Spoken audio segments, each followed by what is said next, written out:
Сәлем достар, бүгін біз өте дәмді, жып-жұмсақ боп шығатын ватрушкиді жасаймыз. Рецептін аса лайк басып, менің каналыма тіркелуді ұмытпаймыз. Жылы сүтке ерітілген сары майымызды қосамыз, жұмыртқамызды қосып, осындай венчикпен жақсылап барлығын араластырып боламыз. Одан кейін қантымызды қосамыз, аштықымызды қосып, силиконды қасықпен жаймендеп араластырамыз. Барлығын араластырып болған соң, ұнымыздың барлығын осылай сал жібереміз. Біздің ватрушкемізға хош иіс беру үшін осындай ваниль қантын қосып, силиконды қасықпен жұмсақ қамыр илейміз.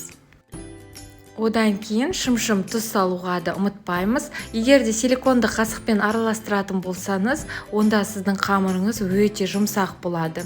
Қамырыңыз қоюланғаннан кейін, оның барлығын біртекті етіп, осылай қолмен қамыр жасаймыз. Осындай жұп-жұмсақ қамырды 1 сағат қалып қоямыз. Енді кремін жасаймыз. Ол үшін сүтімізге қантымызды, жұмыртқамызды, крахмалымызды қосып араластырамыз. Егер де крахмал болмаса, крахмалдың орнына ұн қоссаңыз да болады. Осылай сары болып қоюланғаннан кейін кілегейімізді, яғни сливкеді қосып араластырамыз. Бізде қоюлау осындай крем шығу керек. Бетін жауып 1 сағатқа алып қоямыз. Көтерілген қамырдан осындай кішкене дөңгелектерді жасаймыз.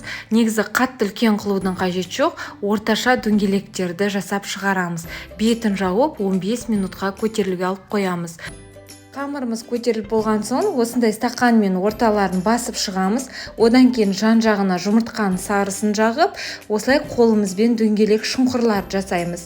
Кремімізді әдемілетіп жағамыз. Мен тек ортасына ғана жаққанмын. Негізіне шет жағына да үлкендеу қылып жақсаңыздар, сіздің ватрушкеңізде креміңіз көп болып, өте дәмді болады. Сонымен қатар достар, мен өте тез жасалатын кекстің сілтемесін қалдырып кетемін. Сілтемеден өтіп, міндетті түрде жасап көріңіздер, сіздерге ұнайтынына сенімдімін.